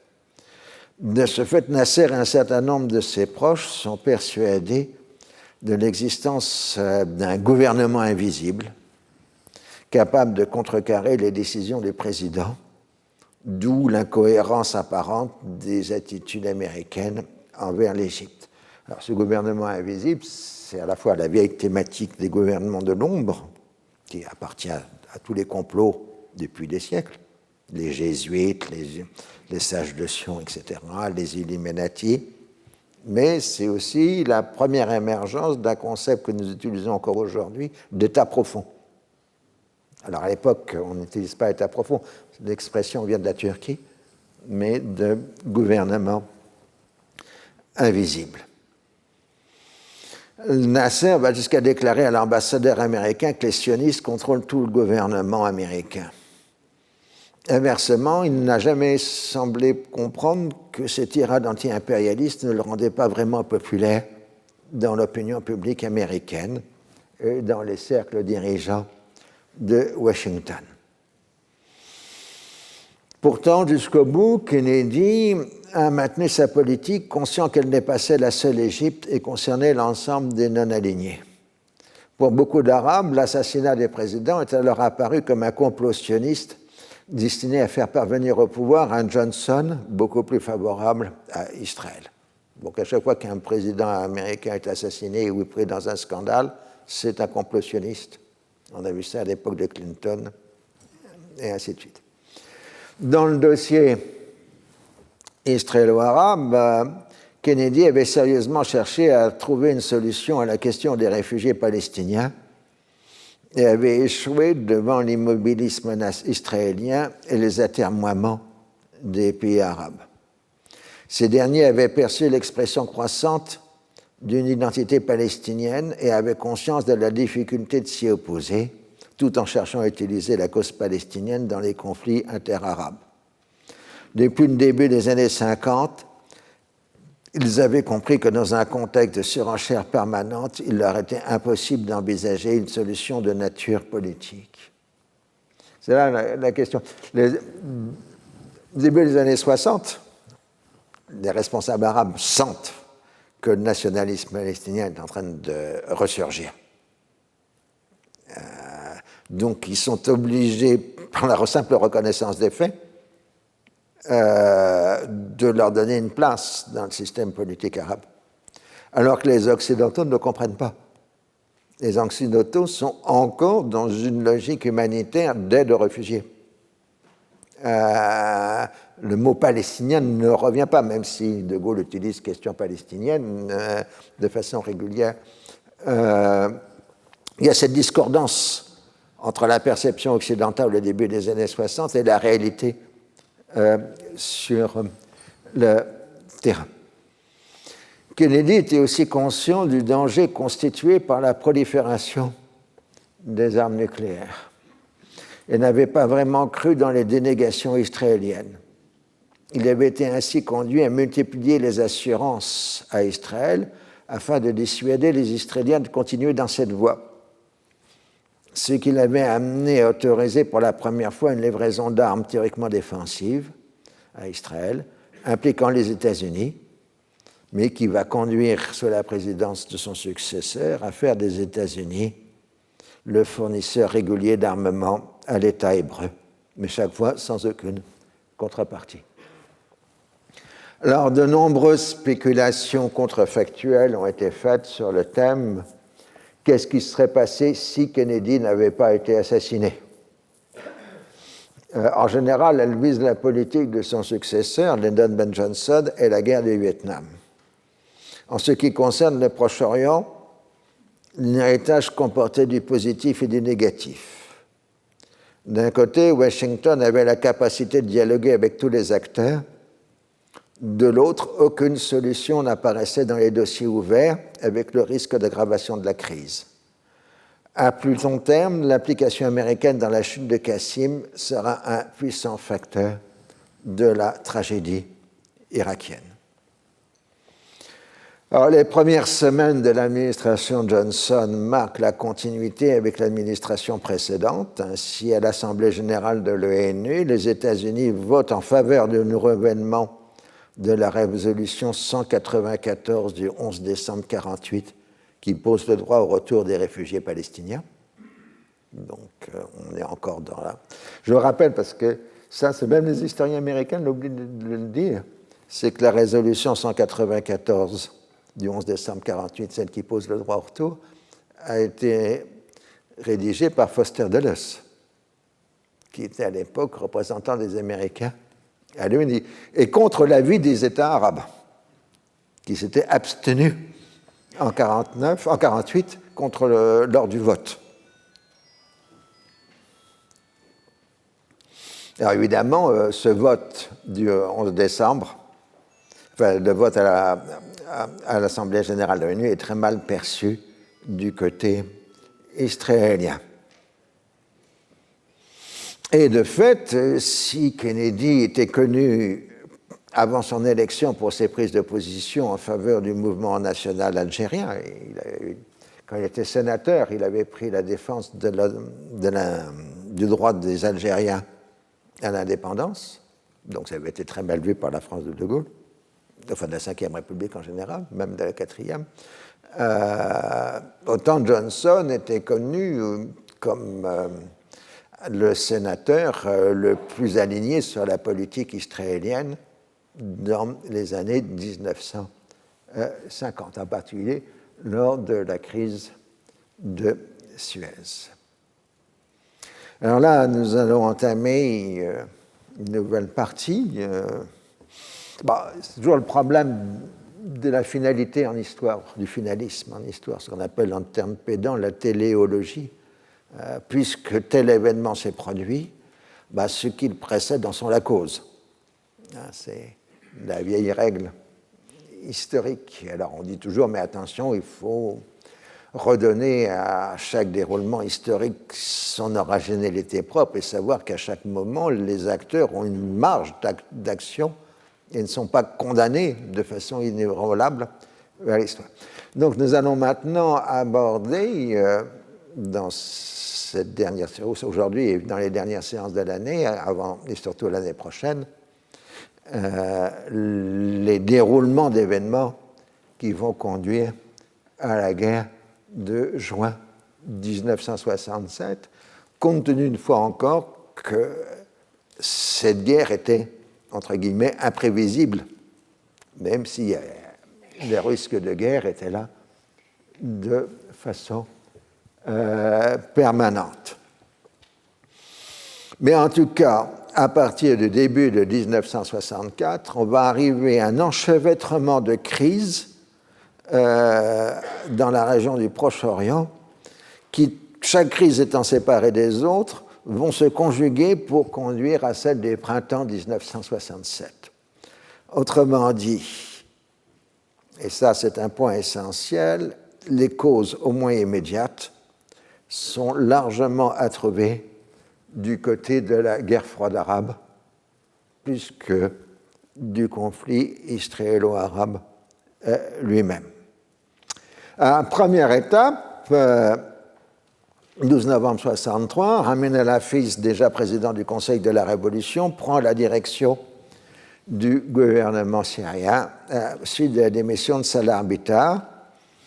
Et on voit très bien que le comité militaire élargit de façon considérable son emprise sur l'armée, avec cette fois une volonté réelle de recruter des gens sûrs, et comme on parlait en Irak, de recruter des gens de Tikrit, parce qu'ils étaient plus sûrs pour Saddam Hussein et Bakr.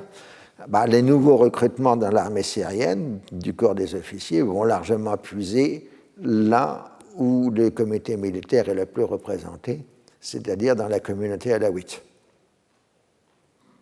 Et donc, il y a 4 membres, sur les 14 membres du comité militaire, 4 sont des alawites, Salah Jadid, chef d'état-major de l'armée, Mohammad Rouman, qui commande des forces armées à proximité de la capitale, donc indispensable pour contrôler le pouvoir, en cas de tentative de coup d'État, et Hafez el-Assad, qui est devenu le chef de l'aviation militaire. Les autres ont des positions plus faibles. La seule sunnite importante dans le système politique, c'est Amin al-Hafiz, qui officiellement cumule tous les postes de commandement. L'accusation de prise de pouvoir par les communautés minoritaires, druzes, alaouites et ismaéliens, devient un point essentiel du débat politique en Syrie. Comme en Irak, la lutte pour le pouvoir passe par la constitution de factions fondées sur la solidarité de relations personnelles, familiales et confessionnelles. il y a un peu un mythe, si vous voulez, qu'il y aurait un complot où 15 ans avant, 10 personnes à écrites auraient dit voilà, on prendra le pouvoir en Irak dans 15 ans. Ou même chose, un complot alawite qui serait formé dès la fin des années 40. Non, c'est plutôt des factions qui se sont construites dans la lutte pour le pouvoir et la solidarité du groupe est renforcée par les liaisons communautaires et familiales. Je me suis fait quelquefois quelques prises de bec avec les anthropologues qui a analysé de façon anthropologique les relations de pouvoir en Irak et en Syrie, en montrant en effet l'importance des réseaux familiaux dans le pouvoir d'Assad ou de Saddam Hussein. Donc, ils y voyaient un phénomène anthropologique. Je disais non, simplement c'est la conséquence de la lutte pour le pouvoir. On s'appuie sur ceux qui sont le plus sûrs. C'est tout. C'est le modèle, le parrain 1, 2 et 3. Très explicite pour la Syrie en particulier, ou les Sopranos, pour être plus moderne, dans les références. L'idéologie politique reste celle d'un nationalisme arabe unitaire, cher à la bourgeoisie sunnite, mais en fait, le pouvoir s'appuie plutôt sur les campagnes. Et en particulier sur une petite bourgeoisie rurale. Beaucoup des cadres révolutionnaires viennent d'enfants, de petits chefs de village, de petits propriétaires, mais qui ont un peu de capitaux, qui ont un peu d'argent, un peu de surplus. Et c'est un peu d'argent leur a permis à financer à leurs enfants des études primaires et secondaires. Et ensuite, souvent, ils sont allés dans l'armée parce qu'ils n'avaient plus les moyens pour faire des études supérieures. Mais il y a une vraie base rurale dans ces mouvements politiques en Syrie. Ils savent parler aux campagnes, contrairement à la bourgeoisie urbaine. En revanche, leurs adversaires utilisent les arguments religieux, les accusant d'être de faux musulmans, des laïcs et des athées. Alors, premier moment après le coup d'État à Bagdad, à Damas, on lâche du lest, on fait une certaine ouverture politique, tout en maintenant l'orientation à gauche. Mais on voit dans les discours des gens qui sont affiliés au comité militaire un ton très lutte des classes, très marxisant. Alors, il y a un endroit où vous voulez rencontrer tout le monde, c'est à Beyrouth. Il y a plus de 4000 réfugiés politiques arabes à Beyrouth, à ce moment-là, venant des différents pays arabes soumis à dictature.